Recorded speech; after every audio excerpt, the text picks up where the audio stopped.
Good evening friends. मेरा नाम सारांश दुबे है और मैं अपना एमए किया हूँ हिस्ट्री से, है ना। पिछले साल दिसंबर में मैंने यूजीसी नेट का एग्ज़ाम दिया था, जिसमें मेरा नेट क्लियर हो गया था, और इस बार फिर से मैं यूजीसी नेट का एग्ज़ाम देने वाला हूँ ताकि मेरा जीआरएफ क्लियर हो सके। 116 से अपने शुरुआत कर रहे हैं। तो हमारा पहला क्वेश्चन जो है ये है हमारे सामने, राइट। सो यार क्या हो रहा है। हाँ, तो हमें इन कमीशंस को उनके क्रोनोलॉजी के हिसाब से अरेंज करना है, ठीक है। ये कमीशन बेसिकली अगर मैं बात करूँ तो जो ऑल ओवर द इंडिया में जितने भी फेमाइंस ऑकर हुए थे, ठीक है, ये उनसे रिलेटेड कमीशंस हैं। और उन फेमाइंस को कैसे काउंटर किया जाए या उनसे रिलेशन में कैसे हमारे क्या स्टेप्स होने चाहिए, गवर्नमेंट के क्या स्टेप्स थे या होंगे, या प्रपोज्ड स्टेप्स क्या होंगे, तो उसके बारे में ये कमीशंस हमें बताते हैं, ठीक है। तो हम इन फेमाइंस कमीशन के बारे में हम अब डिस्कस करने जा रहे हैं। तो अब देखते हैं कि कौन सा कमीशन पहले आता है, कौन सा बाद में, ठीक। तो इसमें सबसे पहला कमीशन हमें देखने को मिलता है कैंपबेल कमीशन, ठीक है। इसका ईयर रहता है 1866, ठीक। और ये कमीशन जो रहता है आपका, ये उड़ीसा में जो फेमाइन आता है उसके ऊपर रहता है ना। उड़ीसा में जो फेमाइन आता है उसके ऊपर रहता है। फिर उसके ठीक 20 फिर इसके बाद जो दूसरा कमीशन आता है, ये आता है हमारा स्ट्रेची कमीशन, यानी कि ये, ठीक। ये आपका 1880 में आता है, ठीक है। ये भी आपका फेमाइन कमीशन ही है, ठीक है। फिर इसके बाद ये है हंटर कमीशन। हंटर कमीशन ये आपका 1882 में, ये एक्सेप्शन है। ये आपका एजुकेशन पे बेस्ड लॉर्ड रिपन के टाइम पे एक कमीशन आता है, ठीक है। तो ये एजुकेशन बेस्ड कमीशन है, तो हंटर कमीशन ये है, ठीक। फिर उसके बाद अगला कमीशन जो आपका आता है वो लॉयल कमीशन आता है। ये आपका आता है 1897 में, है ना। तो ये 1897 में आता है। इसका पर्पज़ ये होता है कि पूरे देश में जो इरिगेशन के जो इंफ्रास्ट्रक्चर हैं उसको डेवलप करें, इरिगेशन इंफ्रा को डेवलप किया जाए, ठीक। एंड देन मैकडोनल्ड कमीशन आता है 1900 में, ठीक है। ये इस कमीशन को बिठाता है कर्जन, ठीक है। और ये कमीशन जो है बंगाल और बिहार में जो फेमाइन आता है उसके ऊपर रहता है, ठीक। तो इस लिहाज से अगर इसका सही आप देखा जाए तो पहला आपका ये हो जाता है, यानी बी। दूसरा ये हो जाता है। तीसरा आपका जो है ये है। चौथा आपका ये है और पांचवा आपका ये है, ठीक है। तो बी, ई, डी, सी और ए, बी, ई, डी, सी, ए। तो इस हिसाब से इसका आंसर जो है ये है 3, option number 3। So let's move towards the next question, ठीक। ओके, तो ये कह रहा है आर्य समाज के बारे में क्या सही है, सही पूछ रहा, ठीक है।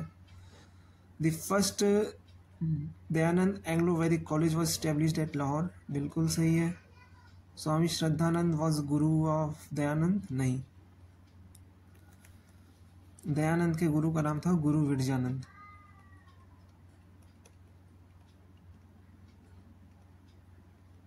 ठीक। Then Satyarth Prakash is the autobiography of Swami Dayanand.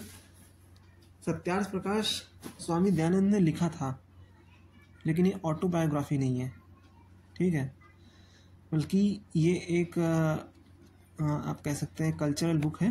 तो ये स्टेटमेंट भी हमारा गलत हो जाता है। Lala Lajpat Rai was associated with Gurukul Kangri and Dayanand was born at Morvi, बिल्कुल सही है, ठीक। तो इस हिसाब से इसका आंसर जो हमारा निकल के आता है वो होता है ए, ठीक है, डी और ई, ए, डी और ई, यानी कि कौन सा ऑप्शन है ये, okay. So let's move towards the next question. ये कह रहा है कि Guru Nanak was an eye witness of general massacre and treatment meted out to the people by Babur when he invades in 1521. The Mughal emperor were conscious of the growing importance of Sikh gurus and tried to engage them in order to influence and its possible control to them. तो ये दोनों ही statement सही है, statement 1 and statement 2 are correct. इसका answer ये हो जाता है। अगले क्वेश्चंस की तरफ हम बढ़ रहे हैं। तो अगला क्वेश्चन ये कह रहा है हमसे कि एनाल्स स्कूल ऑफ हिस्ट्री से कौन जुड़ा हुआ है। Who among the following was associated with anal school of history historian. ये है लुशियन फेब्रे, ठीक। लुशियन फेब्रे एक फ्रेंच हिस्टोरियन थे और एनाल्स स्कूल ऑफ हिस्ट्री अगर बात करें तो एनाल्स स्कूल ऑफ हिस्ट्री की खासियत ये होती है कि ये हिस्ट्री के जितने भी इवेंट्स होते हैं ये उसको एक स्टोरी टेलिंग मोड में लिखते हैं, यानी प्रोज मोड पे, ठीक है। स्टोरी टेलिंग मोड पे एनाल्स स्कूल ऑफ हिस्टोरियोग्राफी हमें देखने को मिलती है, ठीक। तो इसका आंसर हमारा लुशियन फेब्रे है, okay. So coming towards the next question. Jahangir के बारे में बात किया है, तो जहांगीर के बारे में कह रहा है कि जहांगीर का conferred the title of Nadir uz Zaman to painter Abul Hasan, ठीक है। Jahangir conferred the title Nadir uz असल टू पेंटर अकीरजा, बिल्कुल गलत है। Ustad Mansur was one of the greatest painter during Jahangir's reign who excelled in painting animals and birds, ठीक है। Jesuit father Fernao Guerreiro who visited imperial court mentioned that Jahangir liked European art of painting, ठीक है। The border decoration of the picture in Jahangir's album are rich with scenes depicting social themes, ठीक है। तो इसका हमारा answer हो जाता है ACDE, यानी थर्ड इसका आंसर है, okay.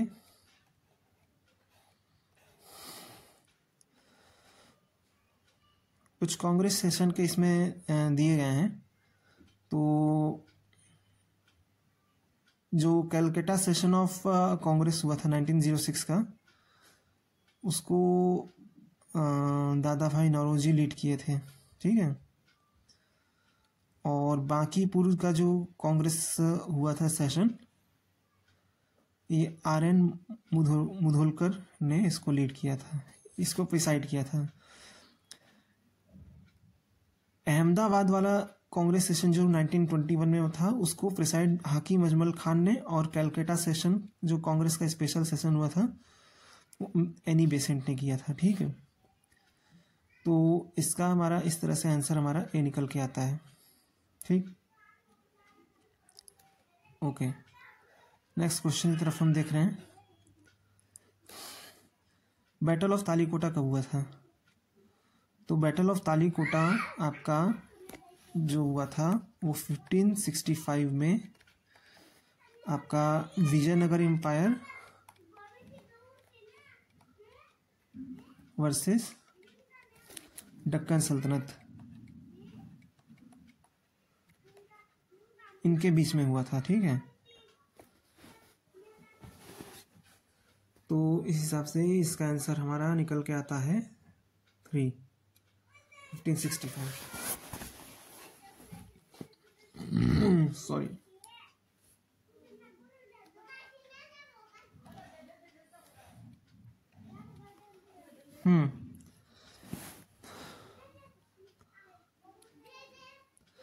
The union of this man with the Congress is the union of deceased limb into a healthy body, and only remedy is a surgical severance if the Congress is to be saved from the death by blood poisoning। तो ये statement हमारा H.A. Wadia का statement है, और इस statement से same opinion रखने वाले फिरोज शाह मेहता भी थे, और ये एक एक्सट्रीमिस्ट पे एक रिफ्लेक्शन है स्टेटमेंट, राइट। क्योंकि ये स्टेटमेंट हमें दिखा रहा है कि जो मतलब कांग्रेस का जो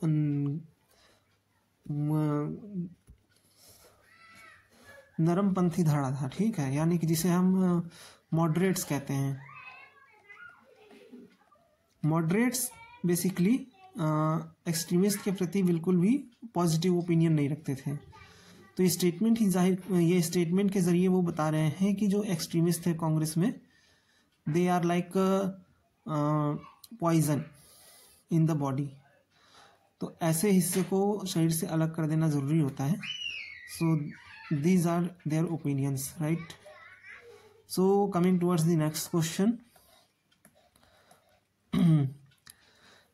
India from the beginning believed in agro-based industry because growth in agricultural output, metallurgical industry, cottage industry, foreign currency reserve, one-to-one need base।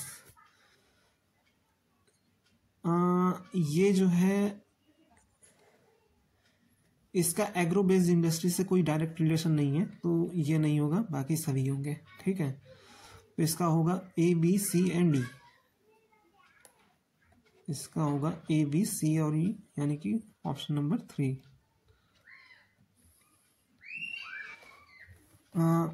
इस वीडियो के लास्ट क्वेश्चन में हम देखते हैं। तो ये वीडियो है Herodotus the father of history wrote about Athens and Spartan war, जो 300 मूवी आई थी हॉलीवुड की। वो बेसिकली आपके हेरोडोटस की जो बुक थी जिसका नाम है हिस्टोरिया, उसी पे बेस्ड ये मूवी थी। ठीक है, जिसमें ग्रीक वर्सेस पर्शियन की जो बैटल हुई थी उसको उसमें इस बुक में दिखाया गया था, मतलब उस वर्णन उसमें मिलता है। तो वैसा ही कुछ हमें इस मूवी में देखने को मिलता है। तो जो हिस्टोरिया जो बुक थी ये हेरोडोटस ने लिखी थी। ठीक है, और इन्हें फादर ऑफ हिस्ट्री भी कहा जाता है। ठीक, तो आज का हम इतना ही क्वेश्चन रखते हैं। अगले वीडियो में हम आगे के क्वेश्चंस को डिस्कस करेंगे, right. Okay, thank you everyone, और मिलते हैं नेक्स्ट वीडियो में, राइट।